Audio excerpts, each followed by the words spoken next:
Hello, my name is Andrea Hardy. I'm a registered dietitian here in Calgary, Alberta. I have a private practice called Ignite Nutrition Inc., where my dietitians and psychologists see patients to help with their digestive disorders.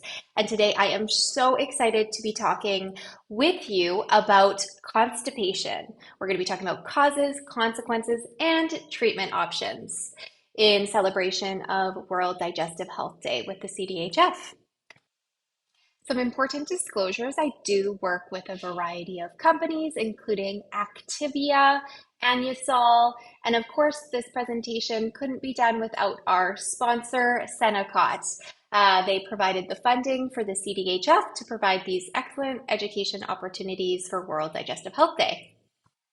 Our key learning objectives today is to really understand what constipation is and recognize how it presents differently because constipation doesn't all look the same.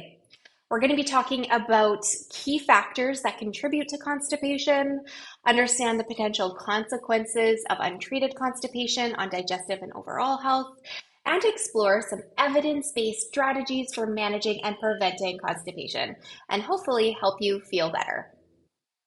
To start, we really need to understand what constipation is. As a registered dietitian, I find a lot of times my patients might be diagnosed with IBS or IBS-C, but when we really dive to the heart of the problem, constipation is at the root of their symptoms. A lot of my patients experience things like bloating or gas, and that can be tied to constipation too. So if we understand what constipation is, we can better identify it in ourselves and talk to our doctor about getting the proper diagnosis for chronic constipation. So the formal definition as put out by the Rome Foundation, which defines functional gut disorders, includes two or more of the following symptoms for at least 12 weeks. So those 12 weeks, it might not be consecutive, but at least 12 weeks for the past 12 months. So constipation doesn't need to be all the time, but it is occurring often enough to disrupt your day-to-day. And so some of these symptoms, and you just need two of them to classify, are straining during more than 25% of your bowel movements, lumpy or hard stools for more than 25% of your bowel movements, the sensation of incomplete evacuation, feeling like you didn't get all the feces out for more than 25% of bowel movements, the sensation of anal rectal blockage for more than 25% of bowel movements, so feeling like you're obstructed or something's preventing the stool from coming out, using manual maneuvers like digital evacuation, so using your fingers to help facilitate the stool coming out, or supporting your pelvic floor is the only way to have a bowel movement for more than 25% of your bowel movements, less than 3 bowel movements a week. Loose stools are rarely present, and you don't meet the diagnostic criteria for IBS-C or IBS constipation. So pain is the predominant feature in irritable bowel syndrome. If pain isn't your predominant feature and you have constipation, you might actually fit better into the functional constipation diagnosis. So some of these actually might surprise you because typically when we think of constipation, we think of infrequent or hard stools, but we don't necessarily consider all the things that contribute to the constipation diagnosis. So what we see in practice is the reality is not a lot of people always recognize that they're constipated because it's not classic. It doesn't necessarily always fit into these categories. Some patients might experience constipation with seemingly normal stools, or they might not realize that hard stools fit within the definition of constipation. Other patients complain of pencil-thin stools, but have that feeling of incomplete evacuation. And so we really lean heavily on understanding your stool consistency, your stool volume, and in addition, other symptoms. So on this slide here, we have something called the bristle stool chart. And this chart is really helpful in defining what your stool looks like to better understand how you fall into the constipation diagnosis. So typically when we think of constipation, we might think of hard, lumpy stools like type 1, but type 2 and even type 3 can be symptomatic of constipation. If stool volume is low and accompanying these 1, 2, and 3 type stools, that can be a sign. Or if you're constantly bloated, feeling really full, we can't figure out, what the cause of that bloating is.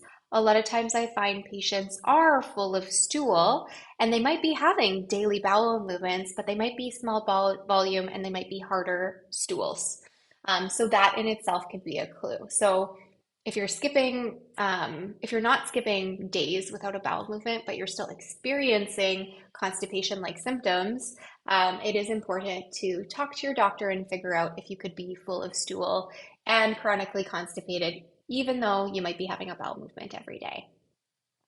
On the flip side of that, some of my patients do experience those pencil thin stools. Again, it can come down to volume there. So they might be experiencing those really tiny, skinny stools and just feeling, again, incompletely evacuated, bloated, uncomfortable. That could be a sign of fecal overload as well. And again, a discussion with your doctor to sort that out can help determine what the next steps should be.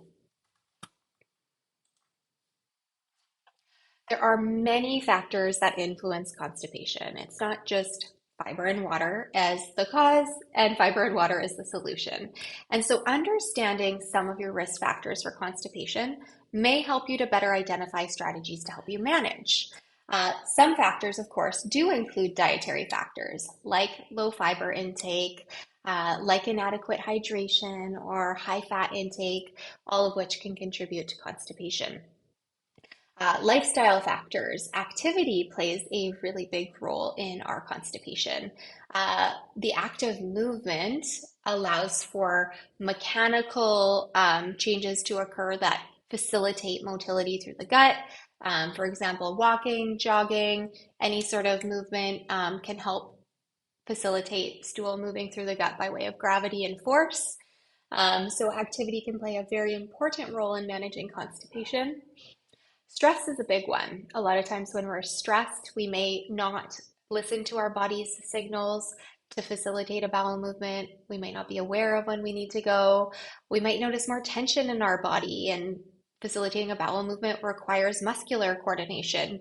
If you're more stressed and more tense, it might be hard to facilitate that. Hormones is a big one, especially for women. Hormonal changes can definitely alter constipation, not only through your cycle, but throughout life. As we age, as we get into perimenopause and menopause, constipation becomes more likely due to some of those hormonal changes. Medications, this is a big one. Medical conditions, sorry, is a big one that we often overlook. So thyroid dysfunction is a frequent cause of constipation and doesn't always necessarily get diagnosed if it's borderline or you haven't had the lab work or don't have any other symptoms. So ruling out thyroid dysfunction when you're struggling with chronic constipation is crucial, as it is quite common.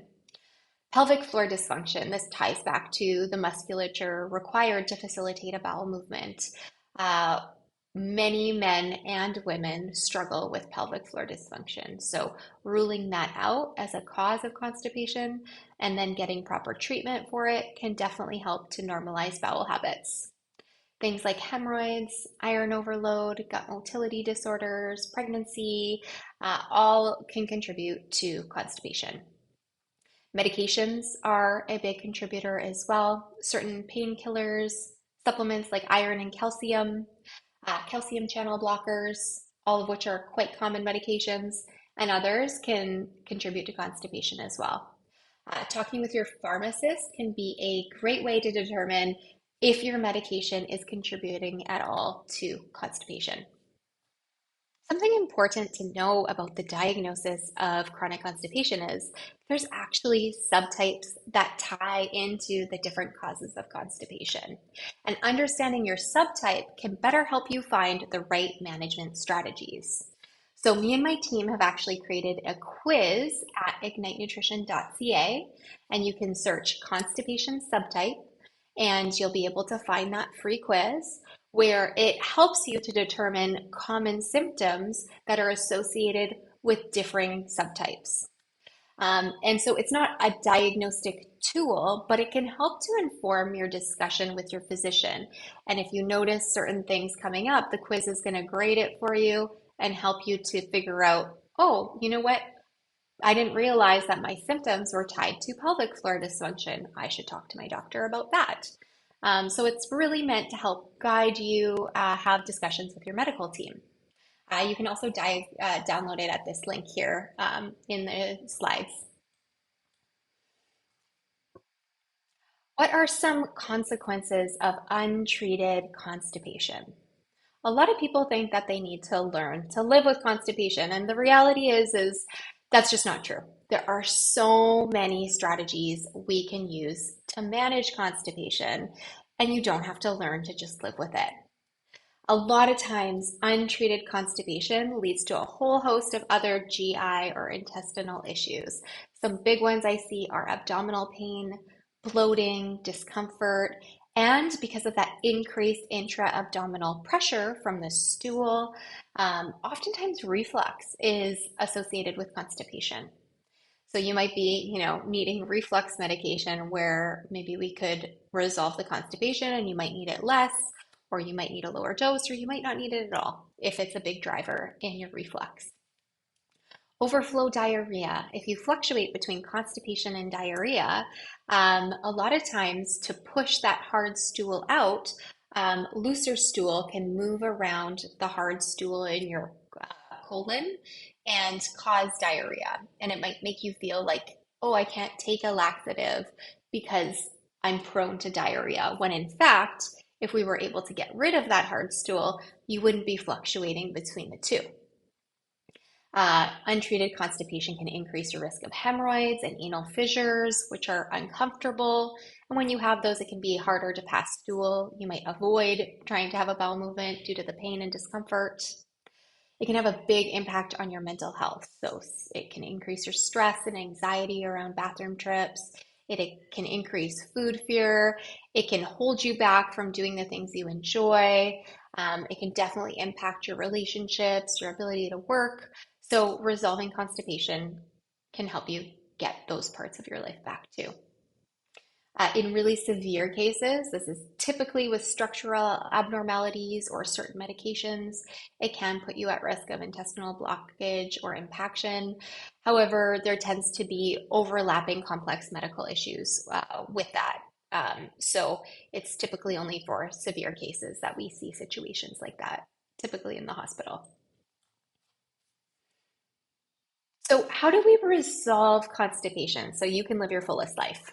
We're going to talk about some basic strategies, but keep in mind everybody is different. These are very general recommendations, and I do recommend working with your healthcare team or a dietitian for a more customized plan, especially when you understand your subtype. You can better match strategies to help manage your individual cause of constipation or causes, because it can be a few. Some basic dietary strategies. I know I kind of made fun of drink more water, eat more fiber, but there's certain types of fiber that we know can be very helpful in resolving or improving constipation. I always consider this a baseline strategy. So if it doesn't work for you, doesn't mean you don't need fiber. It just might mean that we might need to layer on some additional strategies. So in terms of increasing fiber intake, we do require about 25 to 38 grams of fiber a day. If you find as you increase fiber and if your constipation gets worse, that's actually a clue to what might be going on with your constipation. And talking to your doctor about that can be helpful because it could be, related to pelvic floor issues where if your stool is bulked, it's harder to pass. But for the most part, I always say we want to work on increasing fiber intake for mild to moderate constipation first. So, in terms of some practical strategies, I find breakfast is a great opportunity to get a ton of fiber in. So, starting your day with ground flax or chia seeds that have been soaked can be a really helpful way to up the fiber. Those mix well into smoothies, on top of yogurt, or sprinkled on top of toast. Research shows that 2 tablespoons of ground flax is very efficacious in helping to resolve constipation. So we consider it kind of like a fiber booster or a constipation superfood. Choose high fiber fruits like berries, kiwis, pears, and apples. These fruits also have the additional benefit of not only being fiber rich, but they also have food or components in them that help with laxation. So they might have certain types of carbohydrates or sugars in them that help pull water into the bowels and soften the stool, in addition to that fiber helping to pull water into the bowels and soften the stool. Kiwis are really interesting. So research shows that 2 kiwi fruit a day can help to resolve constipation. If you leave the skin on, you get that extra fiber boost as well. And they go great in smoothies. If you're eating them and you want them without the skin, that's fine too, because kiwis also contain soluble fiber within the green or yellow part of the kiwi. And they also contain an enzyme that helps to stimulate bowel movements. So that's another constipation superfood. I always in my household like to replace half the ground meat in a recipe with canned lentils or canned chickpeas as a way to boost the fiber in recipes and also save a little bit of money because pulses are a lot cheaper than meat. So it's a really great way to up the fiber value of a recipe without making too many changes that maybe your family might notice. Super simple.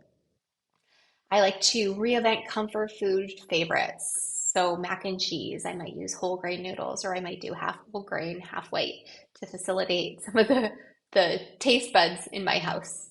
I might add some roasted veggies, or I like to add green peas to mac and cheese. Recipes like soups, stews, and sauces, I like to double the veg requested in the recipe. So if it asks for 2 cloves of garlic, I add 4. If it asks for half an onion, I add a whole onion.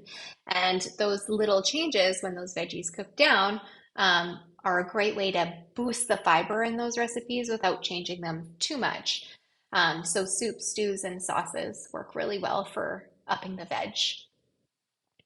Um, my notes say that some people do well with a fiber supplement. I do really like fiber supplements for constipation management. So psyllium is one of the most heavily researched fiber supplements for constipation. It's very cost effective, and heaping teaspoon in water up to 3 times a day, start with one, but up to three, is a really great way to bridge your fiber gap and add a very targeted source of fiber that can help to soften stool, pull water into the bowels, and help to get those bowels moving along. Hydration. Most people I actually find do well with hydration. And if you're hitting your fiber goal or your fluid goals, you actually don't need to go crazy or do a ton more.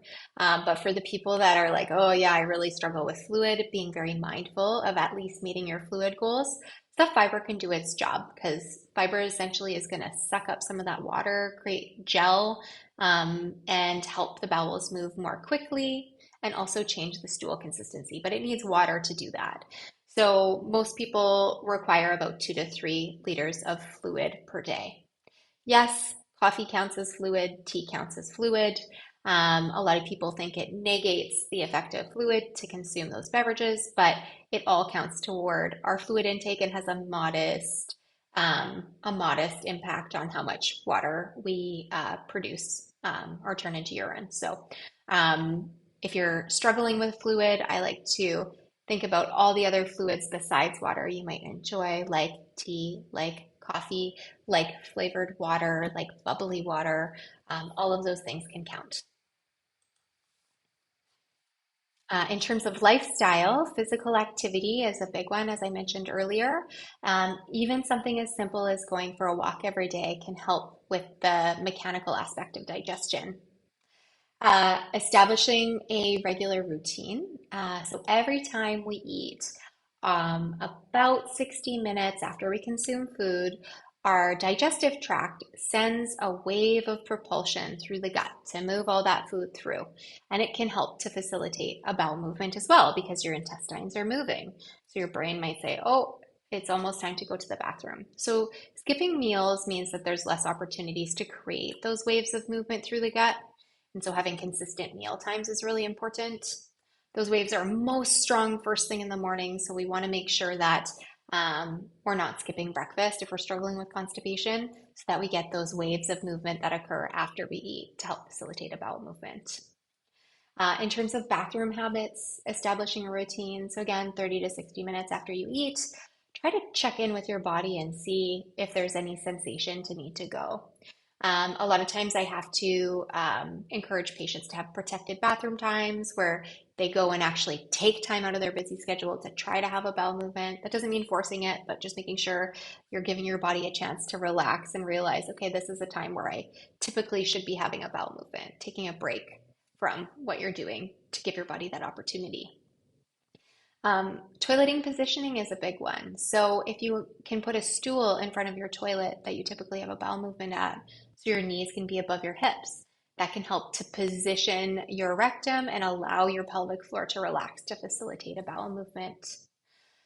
Breathing out to facilitate a bowel movement rather than generating pressure by holding your breath and bearing down is a better way to facilitate a bowel movement and allow that pelvic floor to relax. For my pediatric patients, I typically try to get them to blow through a straw so that they can feel their pelvic floor relax and what you need to do to facilitate a bowel movement. Or for my pediatric kiddos, they can hold their fingers out and blow out the candles, and each of their fingers are a candle to help relax that pelvic floor. And it might surprise you, but mindful eating is a big one. Chewing your food, digestion starts in your mouth, and you want to help your body digest. So chew your food well to help facilitate good bowel movements.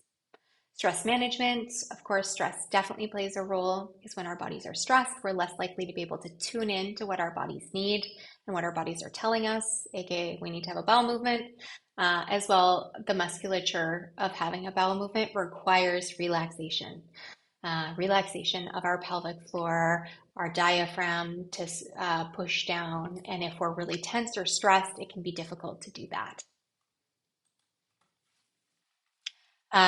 We've already talked about psyllium being a great constipation strategy. There are other types of fibers as well that work for constipation, like partially hydrolyzed guar gum.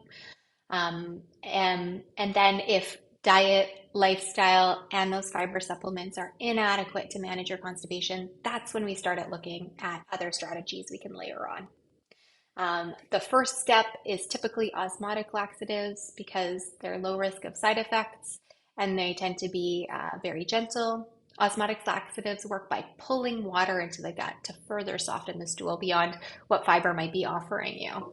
And some common ones that we use are magnesium or PEG 3350, which you might know as Laxaday or Restoralax, to help soften that stool. Our next step for occasional constipation or a step up from those osmotic laxatives are stimulant laxatives. And stimulant laxatives work by actually stimulating the musculature in the gut to facilitate a bowel movement. So for example, Senecot, who is our sponsor, is derived from natural senna, which stimulates intestinal motility or movement of the gut. And that's how those stimulant laxatives work. Some of them are combination stimulant laxatives and stool softeners. So you get that softening stool effect as well as that stimulant effect to help facilitate bowel movements. Suppositories are suppositories that you would insert into your rectum, and I find they tend to be very underrated in constipation management. But I always think of constipation, especially if you're full of stool, like a log jam. So adding things on top isn't going to necessarily always give you resolution of that constipation super quick. So utilizing strategies like suppositories can be very helpful, and there are a variety out there that your pharmacist can guide you on.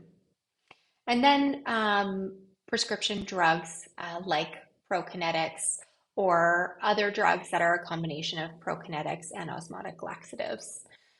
So that would be a step up from some of these over-the-counter items your doctor or pharmacist can guide you on. And they can often be really helpful in severe constipation or constipation that's refractory to the strategies of diet, lifestyle, and some of these over-the-counter medications. To learn more about constipation, I actually wrote a book about it. As somebody that struggles with irritable bowel syndrome type C, constipation, I've been through it all and I've helped patients through a lot of it as well. My book is called Backed Up, The Ultimate Guide to Overcoming Constipation, and it's available as a digital download on ignitenutrition.ca. And we cover really important aspects of constipation management much more deeply than what we can go through in this presentation. But we look specifically at understanding your symptoms on a really deep level so that you can be the best advocate for your health. Nutrition and lifestyle strategies in a lot more depth, especially with those constipation superfoods, and a simple strategy to build a plan to manage your constipation with diet and lifestyle. We dive deep into over-the-counter medications and pharmacological medications so that you understand what they are and how they may help you, so that when your doctor brings them up, or maybe you bring them up with your physician, you're able to better understand how they might fit into your treatment plan. If you want to download that, you can do so at ignitenutrition.ca. Just search Backed Up, and we have the digital download there. The key takeaways today are that constipation is complex. It doesn't just present one way with one cause. And so understanding what your cause is can help you to determine what the best management strategies may be. I think another big thing is that constipation has a huge impact on our lives beyond just being constipated. It influences our social lives, our overall well-being, how we feel about ourselves. And so you do deserve to feel better. And I hope you've been empowered by taking away some really simple strategies that you can start with and maybe talk to your healthcare team on. If you want to connect with me further, you can do so at ignitenutrition.ca, or you can find me on social media at Andrea Hardy RD. So that's Andrea Hardy, my name, RD. Thank you all for coming today, and I hope you enjoy this special event.